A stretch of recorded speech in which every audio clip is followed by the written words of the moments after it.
एपिज़ोटमी second stage of labour में किया जाता है जस्ट प्रायर टू क्राउनिंग। एपिज़ोटमी का दूसरा नाम होता है पेरिनियोटमी। किसी भी वर्ड के लास्ट में ओटमी लगे तो वहाँ पर इंसिजन किया जाता है, और ओस्टमी लगे मतलब कि वहाँ पे ओपनिंग किया जाता है, जैसे ट्रैकियोस्टमी वहाँ। नमस्कार दोस्तों, नर्सिंग के इस यूट्यूब चैनल पर आप सभी का स्वागत है। आज के वीडियो में हम लोग पढ़ने वाले एपिज़ोटमी के बारे में। एपिज़ोटमी क्या होता है, किस कंडीशन में इसको किया जाता है, कितने टाइप्स के होते हैं, करने का क्या पर्पज होता है, कौन सा सूचर यूज में लिया जाता है, किस तरह से किया जाता है, वो सभी चीज़ें जानेंगे हम लोग इस वीडियो में। सबसे पहले हम लोग जानेंगे एपिज़ोटमी क्या होता है। तो एपिज़ोटमी जो होता है, जिस भी शब्द के अंत में दो चीज़ होता है, एक होता है ओस्टमी। क्या होता है? एक होता है ओस्टमी और एक होता है ओटमी। ओटमी, दो चीज़ याद रखना है, एक होता है ओस्टमी और एक होता है ओटमी। जिस भी शब्द के लास्ट में ओस्टमी लगे उसका मतलब होता है कि उस ऑर्गन में या फिर जिस भी पर्टिकुलर शब्द के अंत में लग रहे हो उसमें क्या हो रहा है, ओपनिंग हो रहा है। ओपनिंग, उसको क्या बोलते हैं हम लोग, ओस्टमी। और किसी भी शब्द के लास्ट में ओटमी लगे तो उसमें क्या हो रहा है, इंसिजन हो रहा है। इंसिजन, ये दो शब्द पहले आप लोग क्लियर रखिएगा। ये है हम लोग का प्रत्यय, जिसको हिंदी में बोलते हैं कि जिस भी वर्ड के लास्ट में ओस्टमी लगे तो ओपनिंग हो रहा है और ओटमी लगे तो इंसिजन हो रहा है। जैसे ट्रैकियोस्टमी, उसके ट्रैकियोस्टमी के लास्ट में ओस्टमी लगता है क्योंकि वहाँ पर ओपनिंग होता है। यह एपिज़ोटमी ओटमी है, तो इसका मतलब कि इसमें क्या किया जा रहा है, इंसिजन। तो इतना क्लियर रखिएगा कि जो एपिज़ोटमी है इसमें इंसिजन किया जाता है। एपिज़ोटमी का ही दूसरा नाम होता है पेरिनियोटमी। तो पूछा जाएगा कि क्या होता है पेरिनियोटमी, तो मतलब कि पेरिनियम पर इंसिजन लगाया जा रहा है, कट लगाया जा रहा है, उसको बोला जाता है पेरिनियोटमी, या फिर उसी का दूसरा नाम होता है एपिज़ोटमी। इसको याद रखिएगा। इसका नाम पेरिनियोटमी क्यों है, क्योंकि ये पेरिनियम एरिया पर ही कट लगाया जाता है, इसलिए उसका नाम है एपिज़ोटमी या फिर पेरिनियोटमी। इसका डिफिनेशन क्या है कि planned surgical incision on perineum and posterior vaginal वाल। ये क्या है, प्लान है, सर्जिकल इंसिजन लगाया जाता है। कहाँ पे लगाया जाता है, तो पोस्टेरियर वाल, वेजाइना के पोस्टेरियर वाल पर लगाया जाता है। इसको याद रखिएगा क्योंकि क्वेश्चन पूछा जाता है कि जो एपिज़ोटमी है कहाँ पे लगाया जाता है, तो वेजाइना के पोस्टेरियर वाल पे लगाया जाता है। ये होगा डिफिनेशन। इंडिकेशन हम लोग पढ़ेंगे कि किस कंडीशन में लगाया जाता है। क्या सभी फीमेल जो प्रेग्नेंट है, चिल्ड्रन का बर्थ, फीटल डिलीवरी कर रही है, उस सभी फीमेल में लगेगा एपिज़ोटमी, तो ऐसा कोई भी ज़रूरी नहीं है। कुछ इंडिकेशन है जिसमें लगाया जाता है, जैसे मैक्रोसोमिया, लार्ज बेबी होता है, उस कंडीशन में लगाना पड़ेगा क्योंकि उसका हेड लार्ज है, पूरा बॉडी लार्ज है, तो उस कंडीशन में लगाना पड़ेगा। मल्टीपल प्रेगनेंसी, इंडिकेशन इसमें सभी चीज़ लिखा हुआ है। मल्टीपल प्रेगनेंसी, मल्टीपल प्रेगनेंसी में क्या होगा, 2 ट्विंस हो गए या फिर 3 हो गए तो उसमें लगाना पड़ेगा, क्योंकि ज़्यादा बेबी है, 2 है, हो सकता है कि 2 ट्विंस ही ज़्यादा देखने के लिए मिलता है, मोर कॉमन इंडिया में है, तो ट्विंस प्रेगनेंसी में भी लगाना पड़ेगा। रिजिड पेरिनियम, मतलब पेरिनियम क्या है, रिजिड है, पूरा तरीका से डायलेट नहीं हो पा रहा है, उस कंडीशन में भी लगाना पड़ेगा एपिज़ोटमी। मैक्रोसोमिया का प्राइमरी ग्रेविडा, इसको याद रखिएगा क्योंकि प्राइमरी ग्रेविडा में क्या होगा कि वेजाइनल जो ओपनिंग है वो छोटा रहता है, उस कंडीशन में ये इंसिजन लगाना पड़ेगा ताकि फीटल डिलीवरी अच्छे तरीक़ा से हो पाए। ये इंडिकेशन है। नेक्स्ट है इंस्ट्रूमेंटल डिलीवरी। इंस्ट्रूमेंटल डिलीवरी में आता है फोर्सेप डिलीवरी, वैक्यूम डिलीवरी। ये जो फोर्सेप डिलीवरी और वैक्यूम डिलीवरी है उस कंडीशन में भी लगाया जाता है एपिज़ोटमी। यदि फोर्सेप डिलीवरी और वैक्यूम डिलीवरी का वीडियो देखना चाहते हैं तो यहाँ पर दोनों वीडियो का लिंक दे देंगे, जाकर देख लीजिएगा। कंट्राइंडिकेशन, किस कंडीशन में एपिज़ोटमी को नहीं किया जाएगा, तो भैया जब वेजाइनल डिलीवरी होगा तभी तो हम एपिज़ोटमी करेंगे, तो क्योंकि वेजाइना पर करेंगे और वेजाइना के थ्रू बाहर निकाल देंगे फीटस को। यदि वेजाइनल डिलीवरी ही नहीं कर रहे हैं तो क्या एपिज़ोटमी लगाना जरूरी है। जैसे सोचो कि LACS कर रहे हैं, लोअर सेगमेंटल सिजेरियन सेक्शन, और यूट्राइन कैविटी से डायरेक्ट बेबी को बाहर निकाल रहे हैं, तो उसमें एपिज़ोटमी का कोई काम है नहीं है। तो हम डायरेक्ट बोल सकते हैं कि यदि वेजाइनल डिलीवरी पॉसिबल नहीं है तो एपिज़ोटमी करने का कोई फायदा नहीं है। वही चीज़ लिखे हैं कि if no possibility of vaginal delivery possible ही नहीं है तो एपिज़ोटमी करना कोई भी ज़रूरी नहीं है। यह है कंट्रा इंडिकेशन ऑफ एपिज़ोटमी। 2 क्वेश्चन बनता है इसलिए उसको हम पॉइंट में लिखे हैं। एपिज़ोटमी क्या है? It is most common operative procedure जैसे डिलीवरी से रिलेटेड ऑपरेटिव प्रोसीजर आता है उसमें मोस्ट कॉमन होता है एपिज़ोटमी। इसको याद रखिएगा। जैसे फोर्सेप डिलीवरी ऑपरेशन में ही आएगा, वैक्यूम डिलीवरी आएगा, LSCS आएगा, लोअर सेगमेंटल सिजेरियन सेक्शन, एपिज़ोटमी भी आएगा। तो इस सभी में मोस्ट कॉमन क्या है ऑपरेटिव प्रोसीजर? तो होता है एपिज़ोटमी। इसको आप लोग याद रखिएगा। नेक्स्ट है कि it is not a routine procedure. ये रूटीन प्रोसीजर नहीं है। रूटीन प्रोसीजर करने का मतलब कि हर वो फीमेल जो प्रेग्नेंट है, जो फीटल डिलीवरी करा रही है, उसमें ज़रूरी नहीं है कि हम एपिज़ोटमी करके ही फीटस का डिलीवरी करेंगे, ऐसा कोई ज़रूरी नहीं है। उसका वेजाइनल वाल हो सकता है, वेजाइनल ओपनिंग वाइड हो, ब्रॉड है, अच्छे तरीक़ा से पूरा फैला हुआ है, तो हो सकता है कि कोई ज़रूरी नहीं कि एपिज़ोटमी करे, बिना किए भी फीटल डिलीवरी किया जा सकता है। इसलिए ये रूटीन प्रोसीजर नहीं है, इसको याद रखिएगा।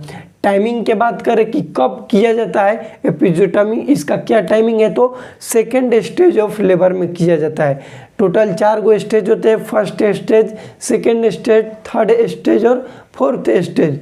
तो सेकेंड स्टेज ऑफ लेबर में किया जाता है। सेकेंड स्टेज ऑफ लेबर कब होता है? तो सर्विक्स का फुल डायलेशन होता है 10 सेंटीमीटर। यदि सर्विक्स 10 सेंटीमीटर तक डायलेट हो गया, वहाँ से लेकर के फीटस का डिलीवरी जब तक नहीं हो जाए, फीटल डिलीवरी हो जाए, उस कंडीशन तक इस दोनों के बीच को बोला जाता है सेकेंड स्टेज ऑफ लेबर। इसमें किया जाता है बिफोर क्राउनिंग। क्या लिखे यहाँ पर? Just prior to crowning. Crowning क्या होता है? तो फीटल हेड का आउटर वर्ल्ड में विजिबल होना थ्रू वेजाइना। यदि वेजाइनल वाल के थ्रू फीटल डिलीवरी हो रहा है तो उसका हेड बाहर दिखने लगेगा आउटर वर्ल्ड में, उस कंडीशन को बोला जाता है क्राउनिंग। क्राउनिंग होने से जस्ट पहले देख रहे हैं कि उसका हेड बाहर आ रहा है, तो उस हेड के आने के पहले जस्ट पहले क्या करेंगे? एपिज़ोटमी किया जाता है। इससे क्वेश्चन पूछा गया है कि कब किया जाता है, तो जस्ट प्रायर टू क्राउनिंग। इसको आप लोग याद रखिएगा, क्राउनिंग को। अब हम लोग जानेंगे टाइप्स ऑफ एपिज़ोटमी। कितने टाइप्स के होते हैं? तो ये 4 टाइप्स के होते हैं। पूछा जाता है कि मोस्ट कॉमन टाइप क्या होता है, तो उसको बोलते हैं मीडियोलेटरल एपिज़ोटमी, जो कि अभी हम 1 नंबर दिए, इसको पढ़ेंगे। मीडियोलेटरल एपिज़ोटमी क्या होता है? मोस्ट कॉमन टाइप होता है एपिज़ोटमी में। 4 गो इसके टाइप्स होते हैं एपिज़ोटमी के। मोस्ट कॉमन टाइप हो जाता है मीडियोलेटरल, क्योंकि ये बहुत ज़्यादा यूज में लिया जाता है। To prevent complete perineal tear. ये क्यों किया जाता है मीडियोलेटरल एपिज़ोटमी? तो कंप्लीट पेरिनियल टियर के से प्रिवेंट होने के लिए। क्या होता है कंप्लीट पेरिनियल टियर? उसको समझिएगा। मान लीजिए कि ये हम लोग, ये हो गया वेजाइना, ठीक, और वेजाइना के जस्ट नीचे होता है यहाँ पर एनस। तो यहाँ से क्या होगा कि पहले बीचों बीच आएगा, उसके बाद लेटरल कर देंगे, तो ये क्या हो गया? मीडियोलेटरल। और इसको डायरेक्ट यहाँ तक करेंगे और फीटल डिलीवरी होगा, तो यहाँ से ये बढ़ के हो सकता है कि इसमें आके एनस में सट जाए। उसका जो इंसिजन है, चीरा लगाए हैं, वो क्या हो जाए? जाके एनस में सट जाते, यहाँ पर पूरा कंप्लीट टियर हो जाएगा, एनस को भी परफोरेट कर देगा। इस कारण की वजह से ये मोस्ट कॉमन है। इसको लगाया कि किस तरह से जाता है, तो मीडियोलेटरल मतलब पहले बीचों बीच आएगा, उसके बाद लेटरल चल जाता है। इसको बोलते हैं mediolateral. Incision start from fourchette. इसको याद रखिएगा, फोरचिट को बताएंगे क्या होता है fourchette. And 2.5 centimetre downward medially to lateral. 2.5 centimetre downward आके लेटरल चला जाता है। एक शब्द यहाँ पर हम लोग पढ़ेंगे फोरचिट। क्या होता है फोरचिट? तो वेजाइनल वाल और सर्विक्स के बीच में जो गैप होता है उसको बोला जाता है फोरचिट। नंबर में 4 होते हैं, एंटेरियर, पोस्टेरियर और 2 होता है लेटरल। याद रखिएगा, क्वेश्चन पूछा जाता है कि फोरचिट क्या होता है, तो वेजाइनल वाल और सर्विक्स के बीच में जो गैप होते हैं, जो खाली स्पेस होता है, उसको बोला जाता है फोरचिट। नंबर में 4 होते हैं, एक होता है एंटेरियर, एक होता है पोस्टेरियर और 2 होता है लेटरल। उसको आप लोग याद रखिएगा। कैसे किया जाता है, तो फोर्चिट से क्या करेंगे, 2.5 सेंटीमीटर डाउनवर्ड लाके लेटरल कर देते हैं। यह है मीडियो लेटरल एपिज़ोटमी। सेकेंड है मीडियन एपिज़ोटमी। मीडियन एपिज़ोटमी में क्या होता है कि डायरेक्ट सिर्फ मिडिल लाते हैं। तो इसमें मिडिल लाने से क्या होगा कि यहाँ पर मान लो कि एनस है तो चांस है कि एनस में भी टियर हो जाए। सेकेंड मोस्ट कॉमन टाइप है, लेकिन इसमें रिस्क क्या है, कंप्लीट पेरिनियल टियर, जिसको सीपीटी बोल रहे हैं। कंप्लीट पेरिनियल टियर का चांस होता है, क्योंकि यहाँ से डैमेज होगा तो सीधा सीधा है तो भैया फाड़ के एनस में ढुक जाएगा, और लेटरल में है तो एनस तक जाने का कोई भी संभावना नहीं है। Incision start from fourchette. Episiotomy में ध्यान देना कि एपिज़ोटमी में इंसिजन स्टार्ट कहाँ से होता है, चारों टाइप्स है। चारों टाइप्स में क्या होता है कि इंसिजन स्टार्ट होता है फोर्चिट से, इसको याद रखिएगा। फोर्चिट 2.5 सेंटीमीटर मीडियली डाउनवर्ड, 2.5 सेंटीमीटर कहाँ तक लाएंगे, डाउनवर्ड ला के छोड़ देते हैं। यह है मीडियल एपिज़ोटमी। थर्ड है जो कि क्वेश्चन पूछा जाता है थर्ड से रिलेटेड, जिसको बोलते हैं जे शेप्ड एपिज़ोटमी। क्या होता है जे शेप्ड एपिज़ोटमी, तो incision start from fourchette to downward medially 1.5 centimetre and after then 1 centimetre 5 o'clock और 7 o'clock डाइवर्जन। देखो जे शेप्ड एपिज़ोटमी क्या होता है, इसको थोड़ा सा समझिएगा यहाँ पे कि क्या होता है जे शेप्ड एपिज़ोटमी। थर्ड टाइप से एपिज़ोटमी का यहाँ से क्वेश्चन पूछा जाता है। ये मान लो कि कोई क्लॉक है, घड़ी है, घड़ी में यहाँ पर क्या होता है 12 बजता है, यहाँ पर 3, यहाँ पर 5, यहाँ पे 6, यहाँ पे 7, यहाँ पर 9, उसके बाद 11, 10 लिख लेना, यहाँ पर 1 लिख लेना, 2 लिख लेना, 4 लिख लेना, यहाँ पे 8 लिख लेना। ये घड़ी है 12 से लेके यहाँ यदि इस तरह से 5 और 7 पर हम लगा रहे हैं तो इसको क्या बोलेंगे, जे शेप्ड एपिज़ोटमी। जे शेप्ड एपिज़ोटमी क्या होता है कि घड़ी में जिस तरह से 5 बजता है ऐसे आके इस तरह से, या फिर 7 बजता है इस तरह से किया जाता है, इंसिजन लगाते हैं, इसको क्या बोलते हैं जे शेप्ड। या तो 5 की तरफ लगाएंगे या फिर 7 की तरफ लगाएंगे। लगाते कैसे हैं तो 1.5 सेंटीमीटर डाउनवर्ड लाएंगे, ठीक, और 1 सेंटीमीटर या तो 5 देने बढ़ेंगे या फिर 7 देने बढ़ेंगे। ये कितना है 1.5 सेंटीमीटर और ये कितना है 1 सेंटीमीटर। इसको आप लोग याद रखिएगा। ये है जे शेप्ड एपिज़ोटमी। क्वेश्चन पूछा जाता है तो 5 o'clock की तरफ लगाएंगे या फिर 7 o'clock की तरफ लगाएंगे। ये है जे शेप्ड एपिज़ोटमी। लगाते कहाँ से, तो फोर्चिट से। लास्ट है हम लोग का टाइप से एपिज़ोटमी का, जिसका नाम है lateral episiotomy. Incision start from 1 centimetre away from fourchette and lateral downward 2.5 centimetre. जो लेटरल एपिज़ोटमी है ये क्या होता है कि मान लो कि ये फोर्चिट है, ये फोर्चिट है, इससे 1 सेंटीमीटर हट के यहाँ से लगाएंगे और 2.5 सेंटीमीटर डाउनवर्ड लाएंगे।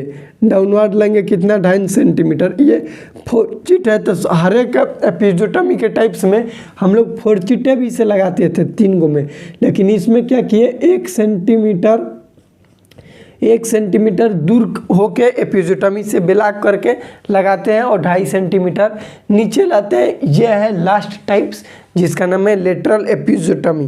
पर्पज़ क्या है करने का एपिज़ोटमी, तो टू इंक्रीज वेजाइनल इंट्रोइटस, मतलब वेजाइनल ओपनिंग के साइज को इंक्रीज करना, उसके ओपनिंग जो है उसको बढ़ाना, ये पर्पज़ होता है। नेक्स्ट है टू फैसिलिटेट वेजाइनल डिलीवरी। हम लोग वेजाइनल डिलीवरी इजली कंडक्ट करा सके, इसके लिए भी किया जाता है एपिज़ोटमी। या to prevent CPT complete perineal tier.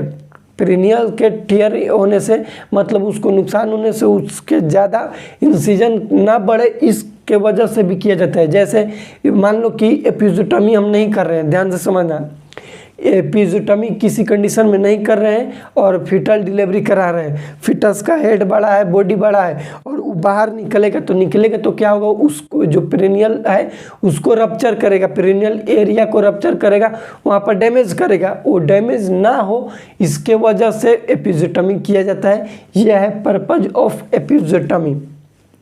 Question पूछा जाता है कि क्या किया जाता है, तो इसमें 1% लिडोकेन जेली 10 ml में देते हैं लोकल एनेस्थेसिया के रूप में।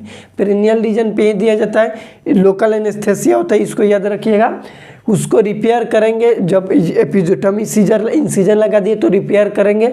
रिपेयर जिस सूचर से किया जाता है उस सूचर का नाम होता है क्रोमिक ओ कैटगट सूचर। क्रोमिक ओ कैटगट सूचर जो कि नॉन एब्जॉर्बेबल सूचर होता है, इसको याद रखिएगा। नेक्स्ट हम लोग मेन इंपॉर्टेंट चीज़ है कि जो एपिज़ोटमी सीजर होता है उसका नाम क्या होता है, तो उसको याद रखेंगे ब्राउन स्टेडलर एपिज़ोटमी सीजर। याद रखिएगा ब्राउन स्टेडलर एपिज़ोटमी सीजर, यह है एपिज़ोटमी के सीजर का नाम। हम लोग एक बार रिवीजन करेंगे क्या होता है एपिज़ोटमी। तो एपिज़ोटमी सेकेंड स्टेज ऑफ लेबर में किया जाता है जस्ट प्रायर टू क्राउनिंग। एपिज़ोटमी का दूसरा नाम होता है प्रेन्योटमी। किसी भी वर्ड के लास्ट में ओ टमी लगे तो वहाँ पर इंसिजन किया जाता है, और ओस टमी लगे मतलब कि वहाँ पे ओपनिंग किया जाता है। जैसे ट्रैकियोस्टमी, वहाँ पे ओपनिंग होता है। एपिज़ोटमी, ओ टमी लग रहा है मतलब ओ टमी का मतलब इंसिजन, और ओस्टमी का मतलब ओपनिंग होता है। 4 टाइप्स के होते हैं एपिज़ोटमी। मोस्ट कॉमन टाइप होता है मीडियोलेटरल, जे शेप्ड में 5 o'clock और 7 o'clock की तरफ लगाया जाता है इंसिजन। मोस्ट कॉमन टाइप हो गया मीडियोलेटरल, उसके बाद जे शेप्ड हो गया, मीडियन हो गया और लेटरल हो गया। उसके बाद पर्पस क्या है एपिज़ोटमी के, तो to facilitate vaginal delivery, vaginal introitus को अवॉइड किया जाए, ओपन किया जाए, प्रिवेंट किया जाए सीपीडी से। इंडिकेशन क्या है, तो मैक्रोसोमिया बेबी हो गया, मल्टीपल प्रेगनेंसी हो गया, प्राइमरी ग्रेविडा हो गया, इंस्ट्रूमेंटल डिलीवरी हो गया, इस सब कंडीशन में किया जाता है एपिज़ोटमी।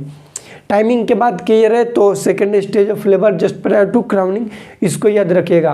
1% लिडोकेन जेली दिया जाता है 10 ml में लोकल एनेस्थेसिया के रूप में।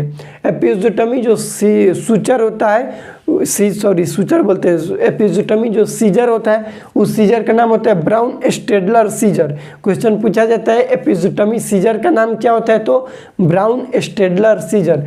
कौन से सूचर से एपिज़ोटमी जो है उसको सूचर करते हैं, तो क्रोमिक ओ कैटगट सूचर जो कि नॉन एब्जॉर्बेबल सूचर होता है। यह है हम लोग का एपिज़ोटमी रिलेटेड वीडियो कैसा लगा प्लीज़ कमेंट सेक्शन में बताइएगा। इस टॉपिक से रिलेटेड डाउट है तो कमेंट कीजिएगा। मिलते हैं अगले वीडियो में, तब तक के लिए जय राम जी की।